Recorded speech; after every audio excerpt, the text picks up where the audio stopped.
El canibalismo es el acto o la práctica de alimentarse con miembros de la propia especie.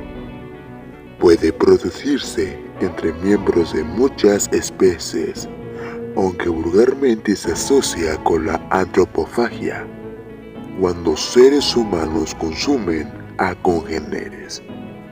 El término proviene de la deformación de la palabra caribe en caniba, o cariba del idioma taíno, parcialidad de la etnia arawak. Para los caribes, significaba osado, audaz, para los arawak, enemigo, y para los europeos, comedores de carne humana.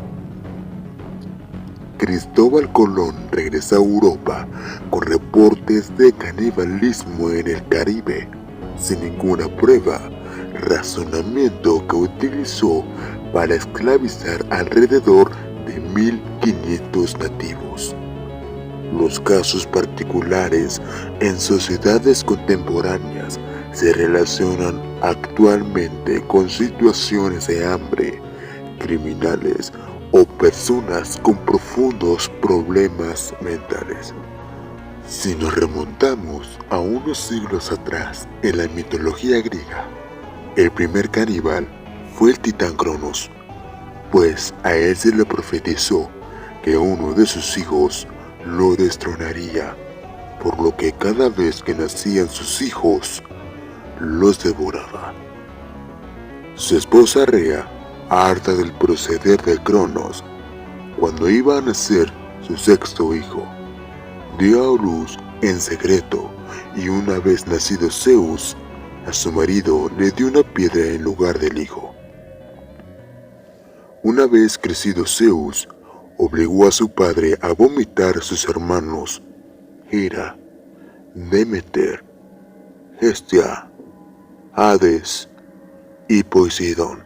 Ahora, según los relatos de los conquistadores, la práctica del canibalismo era habitual entre los pueblos nativos, aliados y adversarios de Hernán Cortés, en actos religiosos, para lo cual se solía llevar sal a las batallas para salar a los enemigos muertos, de forma que les durase más tiempo su carne y pudieran volver con ella a sus poblados y repartirla entre sus familiares. Entre la aristocracia azteca se practicaba habitualmente el canibalismo en actos religiosos.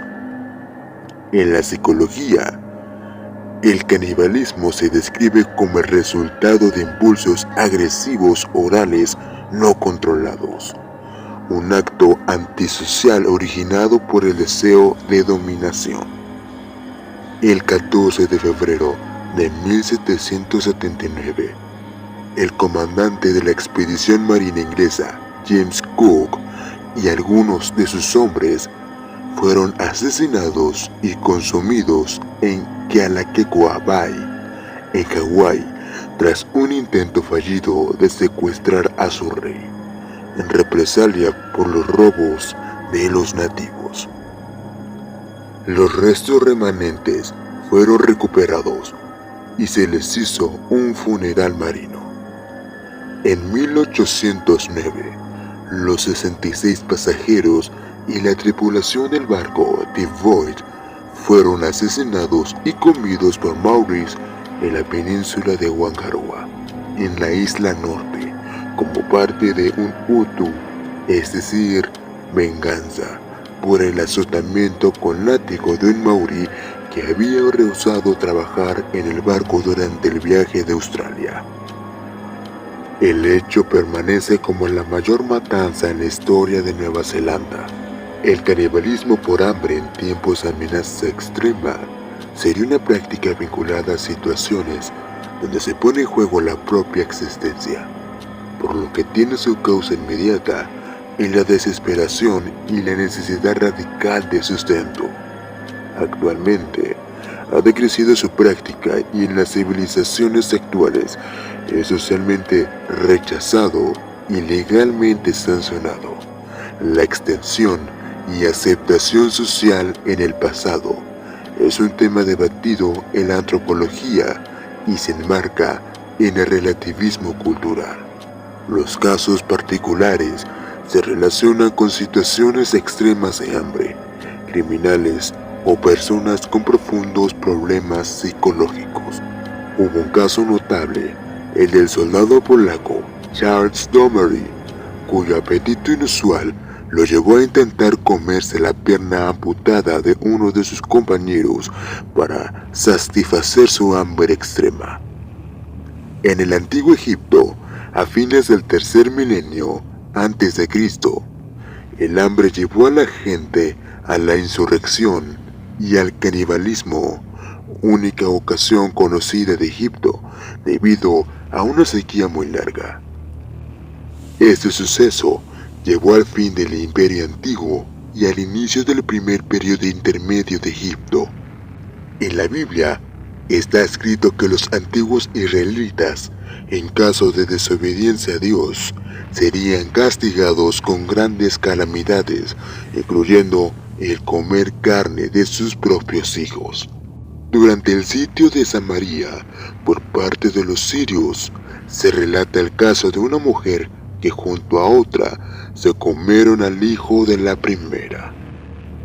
Durante el sitio de Jerusalén, 70 después de Cristo, el historiador Flavio Josefo relata un caso de canibalismo perpetrado por una mujer de nombre María contra su propio hijo ante la hambruna que asolaba la ciudad rodeada por el ejército romano. En estos casos suelen ingerirse los cuerpos de los muertos por otras causas y es poco frecuente el homicidio con fines caníbales. Y aunque históricamente están atestiguados con mayor o menor grado de verosimilitud, casos de canibalismo durante el sitio de Marat Anuman en ocasión de la Primera Cruzada hasta finales de 1098, el asedio de Leningrado durante la Segunda Guerra Mundial y la época del colonialismo, sobre todo como consecuencia de los frecuentes naufragios. Más allá de circunstancias históricas de este tipo, se conocen casos de canibalismo vinculados a hechos dramáticos concretos, como fue el caso de los supervivientes del accidente aéreo producido en los Andes en 1972, que hubieron de alimentarse de sus compañeros muertos para sobrevivir. Quienes han probado la carne humana afirman que ésta tiene un sabor similar a la del cerdo. En las selvas de Nueva Guinea existen numerosas comunidades nativas aisladas, muchas de ellas aguerridas, algunas de las cuales han practicado el canibalismo, principalmente atacando a sus vecinos, otras veces por ritual rendido a sus recién difuntos, lo que les provocaba la enfermedad conocida como Kuro.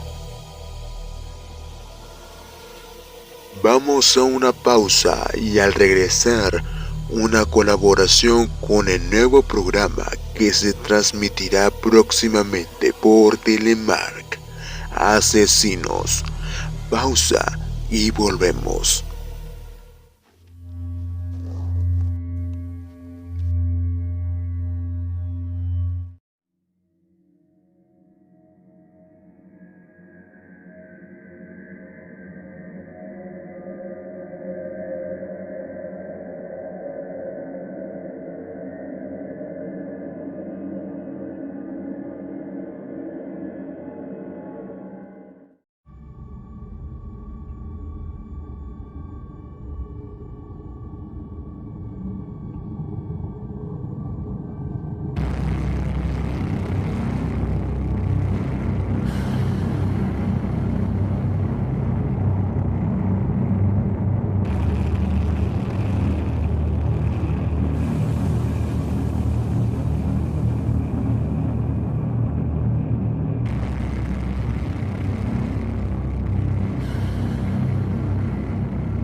¿Sabías que el 99.3% del público que ve este video no está suscrito? Si tú formas parte de este porcentaje, suscríbete y sé uno de los habitantes de la Casa del Terror. Suscríbete ahora.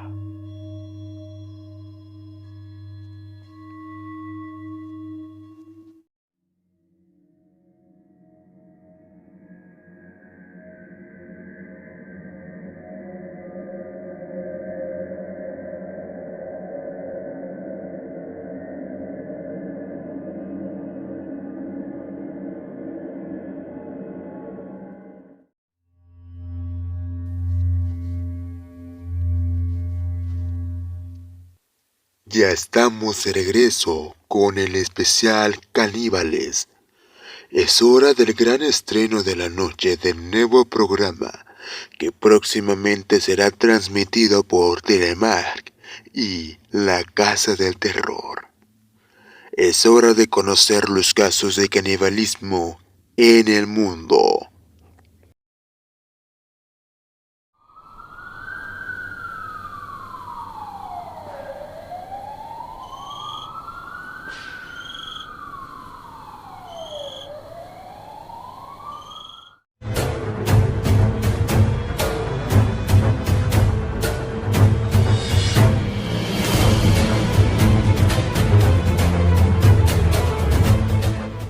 Durante los últimos años, se han registrado macabros casos de personas que han cometido crímenes relacionados con el canibalismo.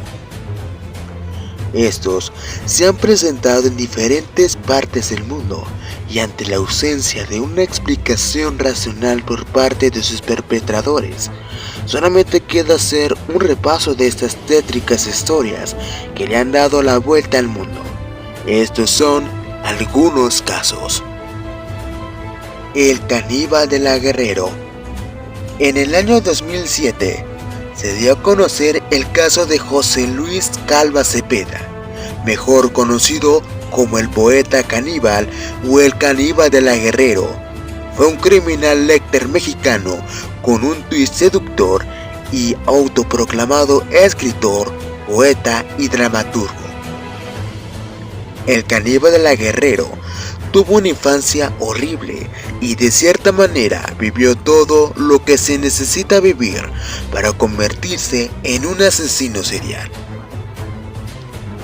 Su papá murió cuando él era muy pequeño y su mamá golpeó y torturó a sus 6 hijos durante años. Además, lo obligaba a decirles papá a todos los hombres que llevaba a casa. Cuando José Luis tenía 7 años, sufrió abuso sexual de parte de un adolescente de 16 años. A los 12, su madre, quien siempre lo maltrató física y psicológicamente, lo corrió de casa y comenzó a vivir en la calle. José Luis siempre fue un niño introvertido que, a pesar de todo, siempre buscaba la aprobación de su mamá, pero nunca lo consiguió. Muchos creen que fue el silencio rencor hacia su madre lo que detonó su odio hacia las mujeres. El caníbal de la Guerrero se decía poeta, periodista, escritor y actor. Escribió una decena de novelas y obras de teatro, pero su especialidad siempre fue la poesía. De hecho, durante una época se ganó la vida vendiendo sus obras, recitando poemas y monólogos en las calles y cafés de la Ciudad de México. José Luis enamoraba a sus víctimas con detalles como chocolates y flores, lo que convirtió al caníbal de la Guerrero en un feminicida serial. Fue el asesinato de 3 mujeres. La detención del caníbal de la Guerrero ocurrió el 8 de octubre del 2007, acusándolo de canibalismo y triple homicidio. Las autoridades mexicanas lo atraparon en su casa después de que la familia de su pareja, Alejandra Galeana Garavito, de 32 años y madre de 2 hijos, denunciaron su desaparición el 5 de octubre del 2007. Además, los vecinos reportaron un olor insoportable en el edificio. Cuando los policías entraron, encontraron el tronco de Alejandra en un closet. Otras partes de su cuerpo cortadas en trozos fueron halladas en el refrigerador. También encontraron su antebrazo recién frito en un sartén.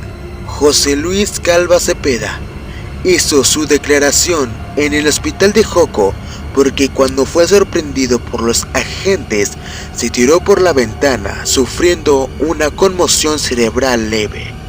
Se le vinculó también con el asesinato de otra de sus exnovias, a quien encerró en un automóvil desnuda para que no pudiera escapar. Llegando a un basurero, la descuartizó. Asimismo, también se le relacionó con la muerte de una trabajadora sexual, ya que tenía características similares de descuartización a las otras dos mujeres asesinadas por él. El 18 de octubre del 2007 salió a la luz un expediente de la Fiscalía, donde se detalló la vinculación con otra exnovia presuntamente maltratada por José Luis Calva Cepeda. Se trataba de Olga Livia, una profesora de inglés de 23 años a quien obligó a ver películas pornográficas de zoofilia y a tener relaciones sexuales sadomasoquistas. Calva Cepeda murió el 11 de diciembre de 2007 tras presuntamente suicidarse en una celda de la cárcel usando un cinturón. Sin embargo, existen dudas sobre si José Luis Calva Cepeda se suicidó, ya que según declaraciones de su hermana, al reconocer el cadáver, Calva de Cepeda presentaba marcas de tortura y una presunta violación de parte de los internos. También confesó que el cinturón con el que su hermano había sido encontrado ahorcado no correspondía al de él. Además, dijo que José Luis Calva, antes de morir, se volvió loco y mirándola decía: "Soy el caníbal". José Luis Calva Cepeda, el caníbal de la Guerrero, lo señalaron como responsable de 3 homicidios de mujeres, su pareja, una exnovia y una prostituta. Pero no solo eso, comprobaron que se comía parte de sus cuerpos y por eso lo llamaron el caníbal de la Guerrero. Antes de morir, José Luis Calva Cepeda escribió su historia titulándola Instintos Caníbales, en donde agregó como final su suicidio. En el velorio de Calva Cepeda, el hermano de una de las mujeres que asesinó trató de entrar para abrir el ataúd y comprobar que dentro de él se encontrara José Luis Calva, pero las autoridades lo impidieron. Andrés Mendoza Celis, el caníbal de Atazipán. A sus 72 años, Andrés Filomeno Mendoza Celis era bien conocido por sus vecinos de una colonia popular de Atizipán, Estado de México. Se le tomaba como un hombre amable que gustaba de ayudar a otros. Vivía solo y no se le conocían esposas ni hijos. A pocos metros de su hogar vivía su hermana con una hija.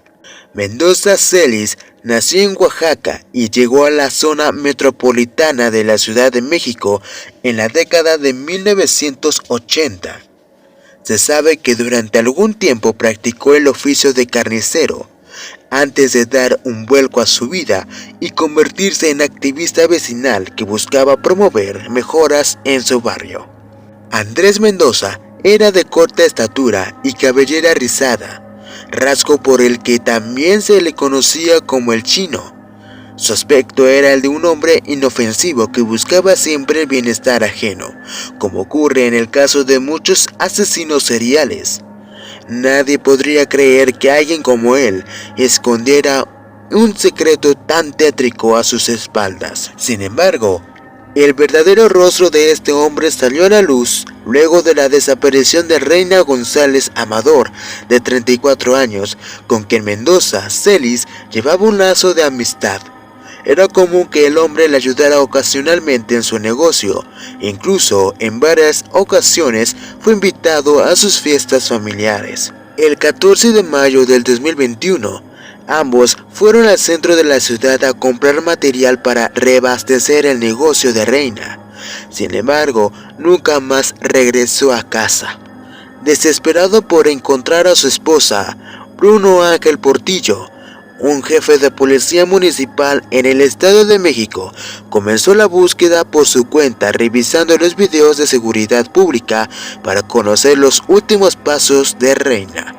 Como los videos no revelaban del todo el último paradero de la mujer, Bruno rastreó la localización del celular de su esposa usando una app para ello, lo cual lo llevó hasta el domicilio de Andrés Mendoza. El policía accedió como pudo a la propiedad. Ahí encontró los restos desmembrados de Reina.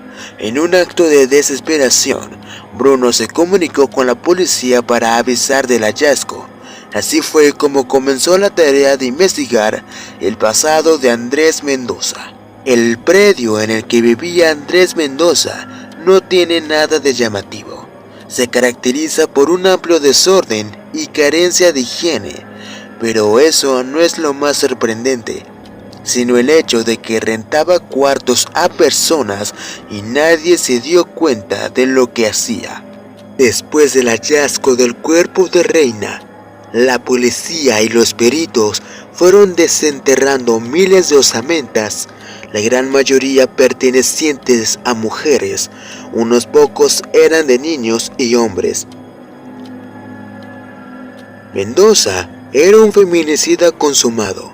La cantidad precisa de víctimas hasta el momento permanece como un misterio, pero puede ser lo suficiente para considerarlo el asesino serial más prolífico del país. En los interrogatorios a los que fue sometido, confesó que comió la carne humana de alguna de sus víctimas. La manera en que este hombre convencía a las mujeres de ir hasta su hogar era variada. Algunas de sus estrategias era la de ofrecer empleos o presentarse como facilitador de programas sociales, lo cual puede ser un gran gancho para personas en busca de una mejora en su vida, como ocurre en las periferias del Estado de México y la Ciudad de México, donde la pobreza llega a ser extrema. La realidad es que luego de matarlas, Andrés Mendoza desmembraba a sus víctimas y ocultaba los cuerpos en el subsuelo de una habitación subterránea de su vivienda. Ahí se fueron acumulando, con el paso de los años, vidas y vidas de personas inocentes a quien alguien esperaba en sus hogares. Además de las osamentas enterradas, la policía encontró en la vivienda de este sujeto una libreta donde llevaba un recuento de sus víctimas, nombre, edad y además detalles. También se encontraron fotografías, identificaciones oficiales, ropa, zapatos y bolsos de muchas mujeres a las que le quitó la vida. Como si lo anterior no fuera suficiente, se encontraron grabaciones de los crímenes.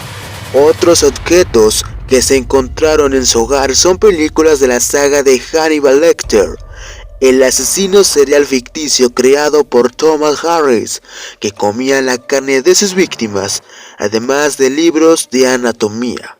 Parece que se inspiraba en Hannibal.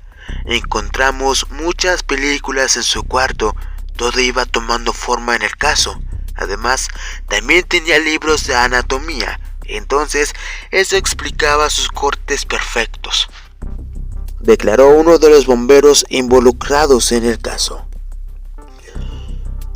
Por su lado, la periodista Gabriela Barquetín comentó en el documental Caníbal, Indignación Total, uno de los detalles más escabrosos del caso de El Caníbal de Atizapán. Usaba la carne de sus víctimas para obsequiarlas entre sus conocidos. Era muy curioso, cuando salía por Atizapán, les decía a los vecinos que era carne de jabalí, que traía de Oaxaca, y cuando llegaba a Oaxaca les decía que era carne de cerdo que le regalaban en el Estado de México. Andrés Filomeno Mendoza Celis fue condenado a prisión vitalicia, informó en su momento la Fiscalía General de Justicia del Estado de México. Un juez del Distrito Judicial de Tenango del Valle dictó esta sentencia en marzo del 2022, luego de revisar los elementos de prueba recabados, aportados y expuestos por el agente del Ministerio Público de la Fiscalía Especializada del Feminicidio. También le impusieron multas de 5,000 días de salario mínimo y 1,344,500 pesos como reparación del daño. Además, fueron suspendidos sus derechos civiles y políticos.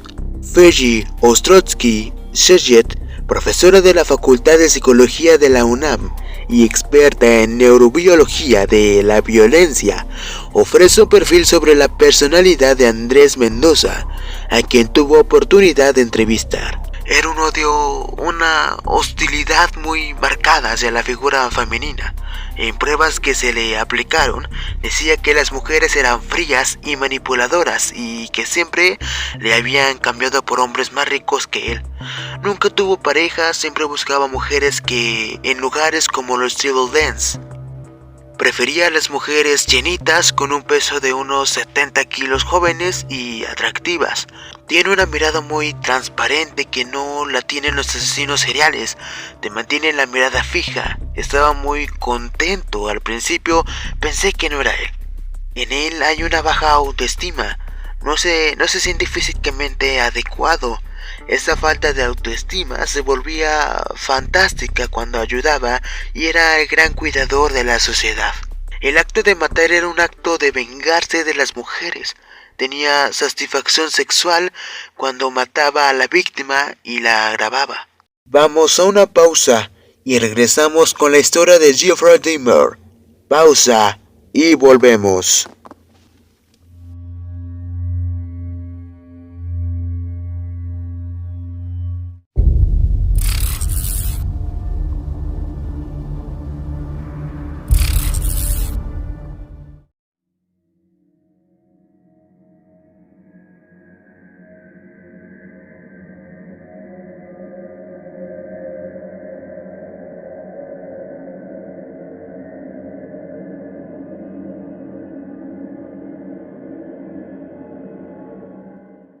¿Sabías que el 99.3% del público que ve este video no está suscrito? Si tú formas parte de este porcentaje, suscríbete y sé uno de los habitantes a la Casa del Terror. Suscríbete ahora.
Ya estamos de regreso y es hora de continuar.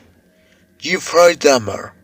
Nacido el 21 de mayo de 1960, Jeffrey Lionel Dahmer fue un muchacho educado e introvertido del norte de Estados Unidos que comenzó a experimentar problemas de conducta hasta su adolescencia, cuando sus padres se divorciaron. Tras perder la oportunidad de estudiar la universidad o mantenerse en el ejército estadounidense debido a su alcoholismo, Dimmer se convirtió en un adulto solitario lleno de traumas e ideas peligrosas.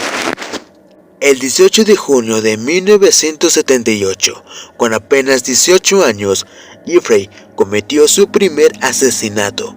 De acuerdo con sus propias declaraciones, Dimmer levantó a Stephen Mark Hicks, también de 18 años, mientras este intentaba llegar a su concierto de Chippewa Lake Park, Ohio. Hicks fue estrangulado hasta la muerte. Durante los siguientes minutos, Dimmer profanó el cuerpo del joven y lo desmembró para deshacerse de cualquier evidencia. En camino a su casa, la policía detuvo al sujeto y le preguntó qué es lo que transportaba en las bolsas negras de su auto. Él respondió que solo era basura. 3 meses después, el asesino invitó a un niño de 13 años a posar para unas fotografías en su departamento. El chico accedió a cambio de $50. En algún momento de la noche, el menor reaccionó a los tocamientos de Dimmer y escapó para contarle a sus padres lo que había pasado.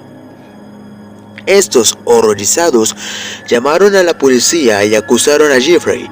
Tras un juicio breve, el hombre de 19 años fue encontrado culpable de acoso y condenado a cumplir una pena en prisión estatal. Sin embargo, recuperó su libertad solo 10 meses después. A su salida de la cárcel, Jeffrey Dimmer intentó convencerse de que sus acciones homicidas eran culpa de su homosexualidad, por lo que ingresó a un grupo religioso que le ayudaría a reprimir sus deseos, abandonar la necesidad de tener sexo y dejar el alcohol. 7 años después, la paz alcanzada por el asesino impune se rompió, iniciando con ello una racha de desagradables crímenes que le valdrían el apodo del monstruo de Milwaukee. Entre 1987 y 1991, Jeffrey Dimmer drogó, violó y asesinó a 17 jóvenes. En algunos casos, desmembró sus cuerpos para que no pudieran ser encontrados. En otros ingirió algunos trozos de su carne y en algunos más guardó huesos y cráneos en su casa para tenerlos como trofeos y objetos disponibles para su placer. Los registros de la policía demuestran que la personalidad trastornada de Jeffrey lo llevó a realizar algunos de los crímenes más inhumanos y sádicos que hayan sido reportados en el país.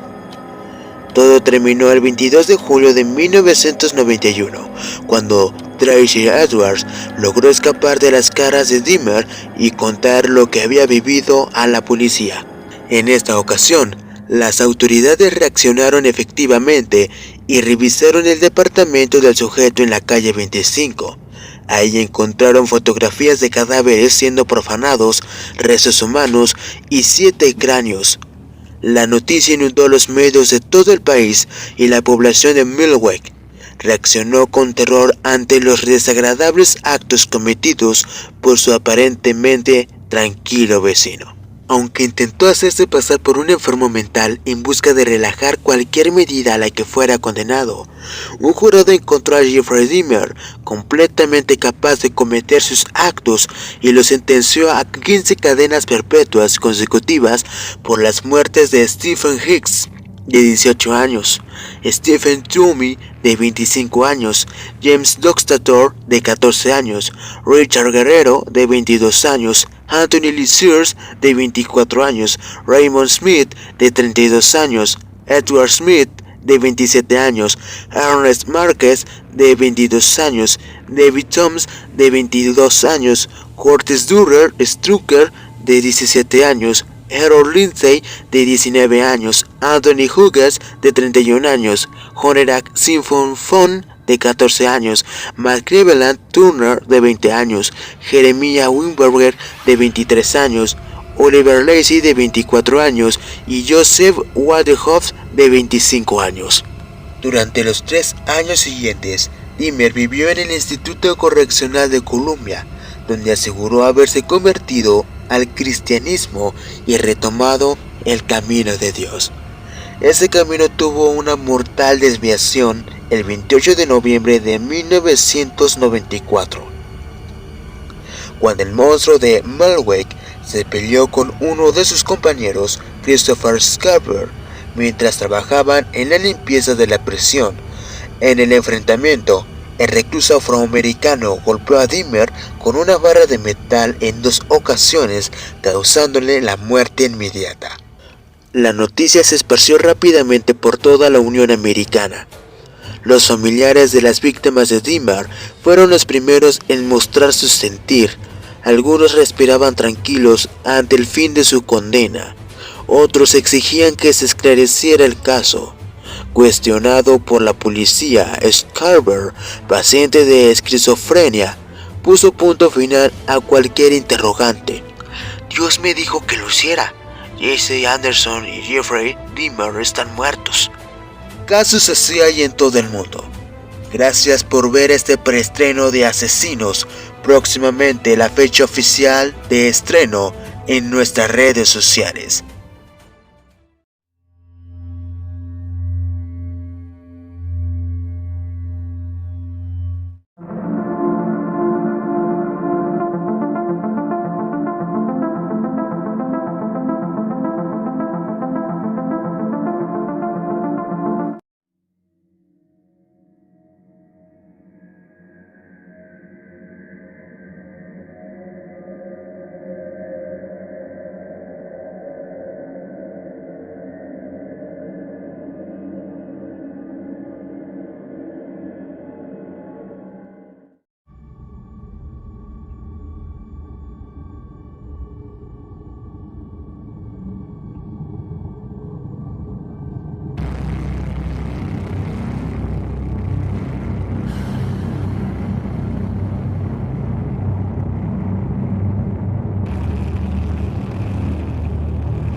¿Sabías que el 99.3% del público que ve este video no está suscrito? Si tú formas parte de este porcentaje, suscríbete y sé uno de los habitantes de la Casa del Terror. Suscríbete ahora.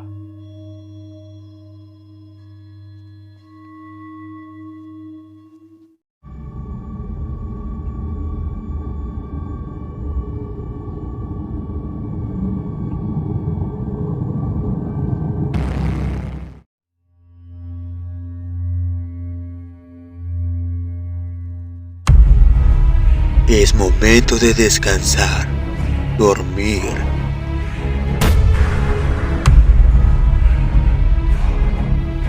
Si es que puede.